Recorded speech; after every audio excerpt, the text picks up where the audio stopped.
हुजूर अकरम सल्लल्लाहु अलैहि वसल्लम ने फरमाया, जब अल्लाह किसी बंदे की भलाई चाहता है तो उसे हिलाल रिज़्क अता करता है, और जब शर चाहता है तो उसे हराम माल में मुब्तला कर देता है। दोस्तों, इस हदीस से मालूम होता है कि हराम कमाई और बेईमानी अल्लाह के गजब का नतीजा है।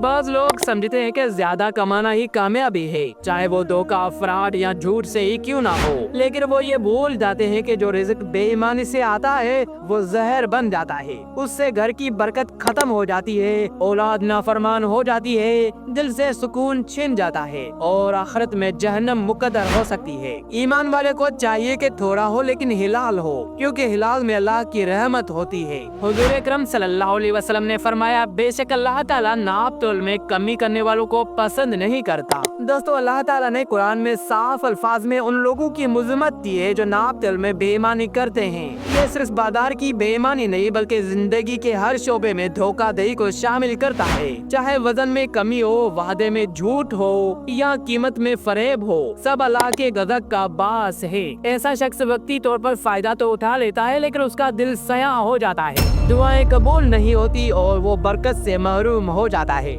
सच्चा ईमान हमेशा दयानतदारी और इंसाफ का तकादा करता है। हुजूर अकरम सल्लल्लाहु अलैहि वसल्लम ने फरमाया, अमानत क़यामत के दिन पुल-सिरात पर खड़ी होगी, जो इससे बच गया वही जन्नत में दाखिल होगा। दोस्तों, ये हदीस हमें बताती है कि क़यामत के दिन ईमानदारी एक मयार बनेगी। अगर कोई शख्स दुनिया में ईमानदार था तो वो पुल-सिरात से आसानी से गुजर जाएगा, और अगर खयानतकार था तो वो पुल-सिरात पर गिरकर जहन्नम में चला जाएगा। अमानत का दायरा सिर्फ माली मामला तक महदूद नहीं, बल्कि हर एतमाद, हर राज, हर वादा, हर तरस, हर ताल्लुक एक अमानत है। जो उनमें बेईमानी करता है वो दरअसल अपने ईमान को खतरे में डालता है। बेईमानी के नताइज सिर्फ दुनिया में नहीं बल्कि आखिरत में भी सख्त होंगे। हुजूर अकरम सल्लल्लाहु अलैहि वसल्लम ने फरमाया, जिस कौम में खयानत आम हो जाए अल्लाह उनके दिलों से अमन छीन लेता है। दोस्तों, बेईमानी सिर्फ फर्द का नहीं बल्कि पूरे माशरे का मसला बन जाती है। जब लोग धोखा, झूठ और खयानत को मालूम बना लेते हैं तो अल्लाह उन पर अपनी बरकत और हिफाजत हटा लेता है।